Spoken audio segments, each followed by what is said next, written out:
हर पुलिस के नथी चवां, पुलिस में तमामु असांजी पुलिस में भला माण्हू बि आहिनि, पर हे जेके हाणे हे माण्हू वठी आया आहिनि हथनि सां चूंडे करे, डाकू, नौकर, चोर, धाड़ेल, खीर विकिणण वारो, धोबी, इहे जेके आहिनि इन्हनि उन्हनि जे चवण ते हे सॼो कमु कयो आहे। ऐं ज़रदारी खे असां कॾहिं बि कुझु न कयो आहे, पावर में हूंदे हुए बि चाचा गुलाम मुस्तफ़ा जे ज़माने खां वठी असां कॾहिं बि इन्हनि खे कुझु न कयो आहे, पर हुननि खे इहो ई साड़ आहे, इहो ई हसद आहे त सॼी सिंध असांखे सलामी पेश कई आहे। हे जतो ई अची पीपल्स पार्टी जॉइन करनि ऐं असांखे सजदो छो नथा कनि। सो उहो मां पहिरियां बि चई चुकी आहियां, मां again I am repeating my self, असां न को पहिरियां झुकिया आहियूं, न को अॼु झुकंदासीं, न को अचण वारे सुभाणे में झुकंदासीं। चाहे मुर्तज़ा ख़ान खे ॿधियो अथनि, मां थी चवां मूंखे बि ॿधी वञनि, भली सॼी जतोई फैमिली खे ॿधी वञनि, असां न को कॾहिं झुकिया आहियूं अलाह जी ज़ात खां अलावा, न को झुकंदासीं। ऐं ज़रदारी जेको हे करे थो उन खे पंहिंजा कॉम्प्लेक्सिस आहिनि, छाजे लाइ त बेनज़ीर सां शादी करण खां अॻु में उहो छा हुआ? तव्हां सभई शायदि नवाब शाह ज़िले जा आहियो, छा हुआ उहे? हुननि जी छा औकात हुई? सो उन्हनि खे इहो कॉम्प्लेक्स आहे त हाणे मां त अरबन में थो खेॾां, चाहे उहे अरब सिंध खे खपाई आया हुजनि, चाहे उहे अरब सिंध जे इस्पतालनि जा पैसा खाई, स्कूलनि जा पैसा खाई, माइयुनि खे ज़लील करण जा पैसा खाई, जिन जी ज़कात नथी उन्हनि खे टाइम ते मिले, जेके रोज़ु वञी धिकाए खां बैंकनि मां मोटी ईंदियूं आहिनि, अरबा रुपयो त थी वियो आहे न बाबा, असांखे वटि त उहे अरब न आहिनि न। सो उहो ई आहे त पैसा त अची विया, हाणे इज़त नथी अचे, हाणे इज़त त अलाह जे हथ में आहे। हे सियासी इंतकाम कोन्हे त बाक़ी छा आहे? जेको इलेक्शन वारे ॾींहुं हथ रादू मर्डर करायो उन छोकिरे जो जेको बिलावल ज़रदारी हो, पंहिंजे ई ज़रदारी खे माराइनि, इन मां ई ॾिसो कंहिंजा बि न आहिनि पैसे जे अलावा, उते उन खे मारायुनि,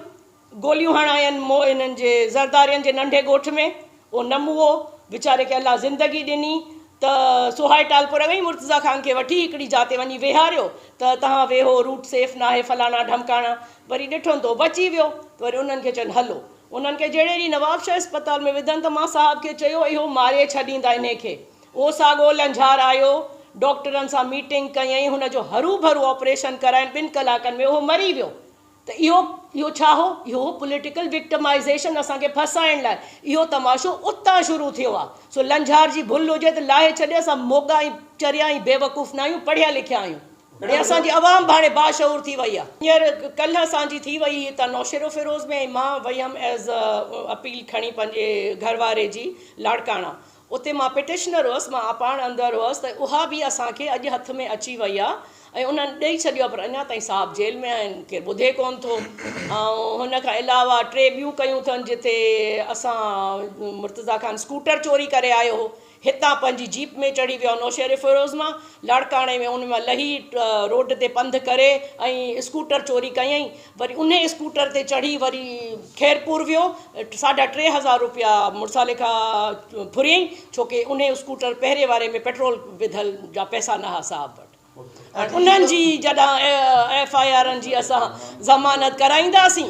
पोइ ॾिसूं वरी पोइ सुभाणे चवंदा त किथां बिस्कुट जो पुड़ो खयनि, किथां चवंदा त कंहिंजी टोपी चोरी कयनि, पोइ जे त हलियो किसो। पर मां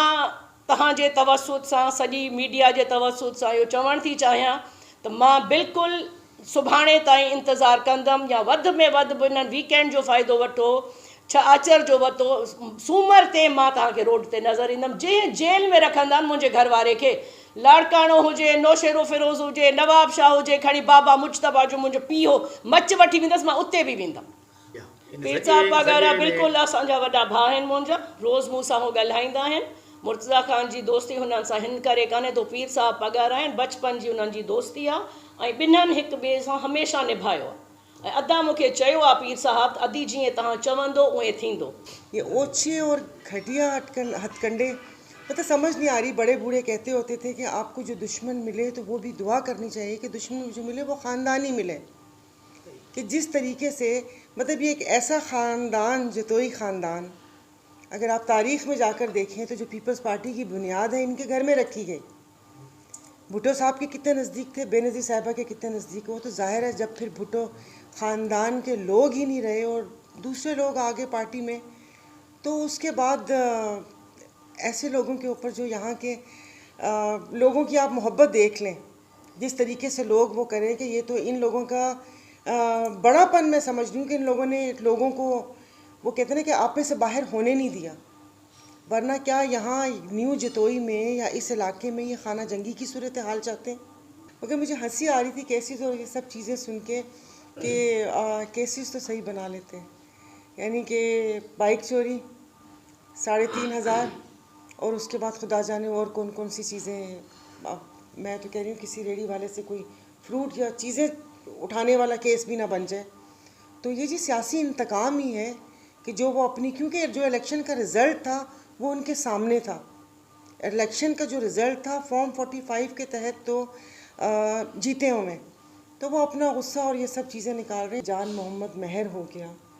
और अज़ीज़ मेमन हो गया, उसके बाद नाजिम जोखी हो गया, नसरुल्लाह गडानी हो गया। कश्मीर के डाकू आए दिन अपनी वीडियोज़ रिलीज़ करते रहते हैं, किस तरीके से मासूम शहरियों को, सहाफ़ियों को, बच्चों को पकड़ पकड़ के वो करते हैं। यहाँ पर तो ये कुछ कर नहीं सके, इनकी पुलिस इतनी मतलब वो अभी एक रिपोर्ट आई है जिसमें चारों सूबों की अल्हम्दुलिल्लाह जो पुलिस है वो करप्शन में पहले नंबर पे आई है, फिर PWD और फिर अदलिया और ये जैसे आगे पीछे इतने ज़्यादा मतलब अब वो सिंधी में चमा था अशराफ कि वो उनको जी मुकदमे का पता चला और उसके बाद उन्होंने बड़ी गिरफ्तारी करके और बहुत बड़ा वो कर लिया। भाई आप लोगों ने ये काम करने तो आप जाएं जाके कश्मीर में जो डाकू वीडियोस बना बना के भेज रहे हैं आप उनको, और जितने सहाफ़ी यहाँ पर कत्ल हुए और जिस तरीके से नाजिम जोखियों के कातिल आज़ाद घूम रहे हैं और दैयत दे के और कितने मुकदमों में। तो अब मैं नाम लेना शुरू करूँगी तो वो कहते हैं कि फिर अच्छी बात नहीं होती कि ऐसे खाम में फिर इस झगड़े या उस चीज़ को आगे मैं बढ़ाऊं कि यहाँ पर तो बड़े बड़े नामी गिरामी डाकू पथारेदार घूम रहे हैं, उन पथारेदारों को इन्होंने असेंबली में पहुँचा दिया कि और जो इतने सालों से हमारे जो मुल्क के वसी तर मफाद की जो एक टेप हमारे मुंह के ऊपर चेपी हुई है, अगर हम उसको उतारे, वो कहते हैं ना कि वो क्या कहते हैं, गद्दारी और कुफ्र के फतवे में पेंडुलम की तरह झूलती हुई कौम है हम लोग कि यहाँ जो पाँव इधर गया तो उसके पर आप पे लगे गद्दारी का फतवा, वहाँ पाओ गया तो वहाँ लगे कुफ्र का फतवा। और जो दिल दुखता है और मुतालबा है वो कर्ताओं धर्ताओं से है कि जिन्होंने सिंध प्लेट में रख के इन लोगों को दिया कि वो जो जानते बूझते आंखें बंद किए हुए बैठे हुए, जो घर का बड़ा होता है ना, वैसे तो एक इदारा है घर का या इसका बड़ा नहीं हो सकता, लेकिन आपको पता है कि हमारे पाकिस्तान में कुछ बिद्दतें भी चलती हैं ना कि मंगल को कैंची से कपड़ा नहीं काटना, तो ये एक बिद्दत समझ लें कि हमने किसी को बड़ा बनाया हुआ है। चले ठीक है, बड़ा बनाया हुआ है, ये उनको देखना चाहिए था, ये उनको करना चाहिए था कि जो इस मुल्क के साथ जिन्होंने खिलवाड़ किया आपने उस सूबा पूरे का पूरा उनको खेलने के लिए दे दिया। ना यहाँ पर आइन है ना कानून है। जिस तरीके से यहाँ पर वापस अगर कश्मीर से शुरू हूँ, जिस तरीके से कच्चे के डाकू, जिस तरीके से थाने बिकते हैं, जिस तरीके से पॉलिटिकल विक्टिमाइजेशन होती है, ये जो भी पुलिस का महकमा है, ये जो IG साहब आप देखें यहाँ पर सीधा सीधा जो इनके SP और IG हैं, आपने स्टेज के ऊपर वीडियोस आई होंगी जो इनको चाय सर्व कर रहे हैं, जो एक मुशीर का 17 साल का लौंडा बोल रहा है कि तुम जैसे 4 ISI मैं अपने डाले में लेके घूमता हूँ, उस पुलिस से आप क्या तवक्को कर सकते हैं? वो पुलिस क्या आवाम के लिए, आपके लिए, मेरे लिए, आइन कानून के लिए काम करेगी या वो इनकी हारी बनकर इनका हुक्म बजा लाएगी? तो उन सबसे यही मुतालबा है कि खुदा के वास्ते रहम करें। मैंने हमेशा पहले भी यही कहा कि मैं अपने ज़िले सांगड़ की, फिर उसके बाद यहाँ पर एक मतलब जो माना जाना ख़ानदान है उसके साथ जो हुआ है, तो खाना जंगी की सूरत हाल उसकी तरफ मुल्क को मत धकेलें।